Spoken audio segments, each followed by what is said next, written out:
Assalamualaikum warahmatullahi wabarakatuh. Halo, perkenalkan nama saya Rajwa Anissa dengan NIM 2202100037 kelas 1A Administrasi Publik Universitas Malikul Saleh. Di sini saya akan menjelaskan tentang pengambilan keputusan. Pengambilan keputusan merupakan kegiatan pimpinan yang dapat dijumpai pada semua tingkatan dan semua bidang manajemen. Pada umumnya, suatu keputusan dibuat dalam rangka menyelesaikan atau memecahkan permasalahan. Membuat keputusan merupakan bagian dari kehidupan kita sehari-hari, baik secara individu atau secara kelompok. Pembagian keputusan mempunyai arti penting bagi maju atau mundurnya suatu organisasi. Pengambilan keputusan yang tepat akan menghasilkan suatu perubahan terhadap organisasi ke arah yang lebih baik. Namun, sebaiknya pengambilan keputusan yang salah akan berdampak buruk pada roda organisasi dan administrasinya. Keputusan berarti hasil akhir dalam mempertimbangkan sesuatu yang akan dilaksanakan secara nyata. Baik, selanjutnya saya akan menjelaskan pengambilan keputusan menurut para ahli. Menurut Heisenberg, pengambilan keputusan adalah proses membuat pilihan dari sejumlah alternatif untuk mencapai hasil yang diinginkan. Dan menurut Terry, pengambilan keputusan adalah pemilihan alternatif perilaku tertentu dari dua atau lebih alternatif yang ada. Yang terakhir, menurut Wang dan Ruhe, pengambilan keputusan adalah proses yang memilih pilihan yang lebih disukai atau suatu tindakan dari antara alternatif atas dasar kriteria atau strategi yang diberikan. Selanjutnya, tujuan dari pengambilan keputusan. Pengambilan keputusan bertujuan untuk mengambil keputusan secara mufakat. Menurut Kamus Besar Bahasa Indonesia KBBI, kata mufakat adalah setuju dan sepakat dalam sebuah keputusan. Keputusan bersama adalah keputusan yang dibuat bersama dan dilaksanakan untuk kepentingan bersama secara individu.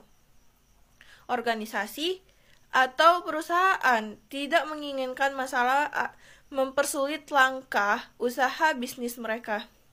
Itu sebabnya tujuan pengambilan keputusan menjadi bacaan yang cukup menarik bagi entrepreneur ataupun seorang pembisnis. Berdasarkan sifatnya, tujuan pengambilan keputusan sebagai berikut, yaitu tujuan bersifat tunggal.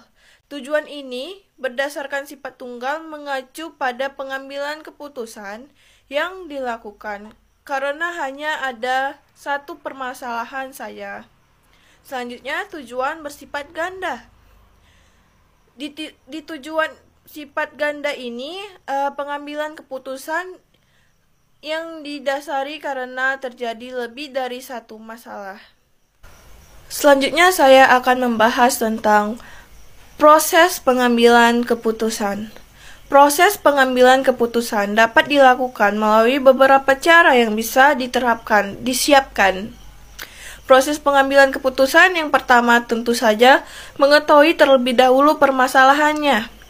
Bagaimana ditemukan jalan keluar jika tidak menemukan sumber permasalahannya yang terjadi. Ironinya, banyak loh individu ataupun organisasi yang tidak tahu apa sih permasalahan utamanya. Yang kedua, mencari alternatif problem solving. Pentingnya mencari alternatif pemecahan masalah untuk membantu pengambilan keputusan, atau pentingnya membuat alternatif berfungsi untuk membuat rencana planning, yaitu planning A, planning B, dan seterusnya. Selanjutnya, memilih alternatif. Dari kumpulan alternatif permasalahan dan jalan keluar yang sudah kamu buat, Tingkat selanjutnya hanya memilih, barulah di tahap memilih dilakukan analisis apakah alternatif yang ingin diambil efektif, efisien atau tidak. Dan yang terakhir, pelaksanaan alternatif tersebut. Nah, di tahap ini melaksanakan pilihan yang sudah dipilih.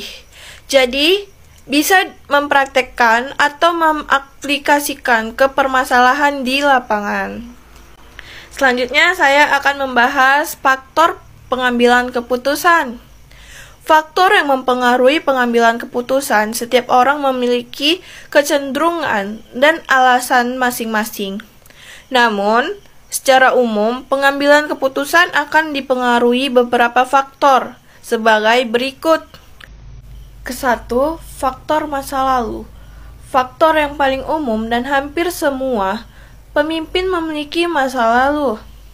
Jadi, pengalaman masa lalu menjadi faktor yang dapat mempengaruhi pengambilan keputusan yang paling klis. Kedua, bias pengambilan keputusan. Ulasan lengkap bias pengambilan keputusan dapat dilihat dari faktor yang menyebabkan bias pengambilan keputusan di sub bawah. Ketiga, usia dan perbedaan individu. Sadar atau tidak sadar, usia menjadi salah satu faktor yang menentukan keputusan seseorang yang memiliki usia yang lebih matang, disertai dengan karakter orang yang bijak. Tentu hasil keputusannya berbeda dengan orang yang dari usia masih baru di bidangnya. Yang terakhir, kepercayaan pada relevansi pribadi.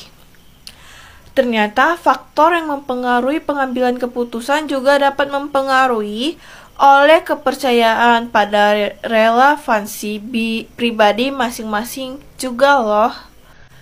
Selanjutnya, keputusan memiliki tingkat. Apa sih tingkat-tingkat keputusan itu? Yang pertama, keputusan otomatis. Berbentuk keputusan yang dibuat dengan sangat sederhana. Yang kedua, keputusan berbagai pertimbangan. Tingkat keputusan yang lebih banyak membutuhkan informasi dan informasi tersebut dikumpulkan serta dianalisis untuk dipertimbangkan agar menghasilkan keputusan yang lebih baik. Selanjutnya, keputusan informasi. Tingkatan keputusan yang telah mempunyai informasi yang sedikit kompleks. Artinya informasi yang ada telah memberi aba-aba untuk mengambil keputusan. Selanjutnya, keputusan ketidakpastian ganda merupakan tingkat keputusan yang paling kompleks. Nah, di sini ada 3 jenis keputusan. Yang pertama, keputusan tak struktur, yaitu keputusan-keputusan yang berkaitan dengan berbagai persoalan baru. Yang kedua, keputusan semi-struktur, yang ditandai dengan peraturan-peraturan yang tidak lengkap untuk mengambil keputusan dan adanya kebutuhan untuk membuat penilaian serta mempertimbangkan subjek sebagai perlengkap analisis data yang formal. Dan yang terakhir, keputusan struktur, yaitu keputusan-keputusan yang berkaitan dengan persoalan yang telah diketahui sebelumnya. Nah, selanjutnya di sini ada kesimpulan dari pembahasan yang sudah saya jelaskan di sebelumnya. Dengan adanya beberapa hal yang mempengaruhi bagaimana pengambilan keputusan bisa diambil, maka setiap keputusan memiliki efek baik, bisa jadi lebih buruk. Namun, setiap keputusan yang diambil tentu diharapkan membawa kebaikan dan meminimalisir terjadi resiko yang muncul. Perusahaan atau lembaga yang mengeluarkan keputusan tersebut sudah melewati berbagai pertimbangan yang sesuai dan keputusan tersebut diambil demi kepentingan bersama untuk melakukan pengambilan keputusan pada bisnis. ada baiknya Anda menggunakan data keuangan Anda untuk perencanaan yang lebih matang dan sesuai dengan kesehatan bisnis Anda.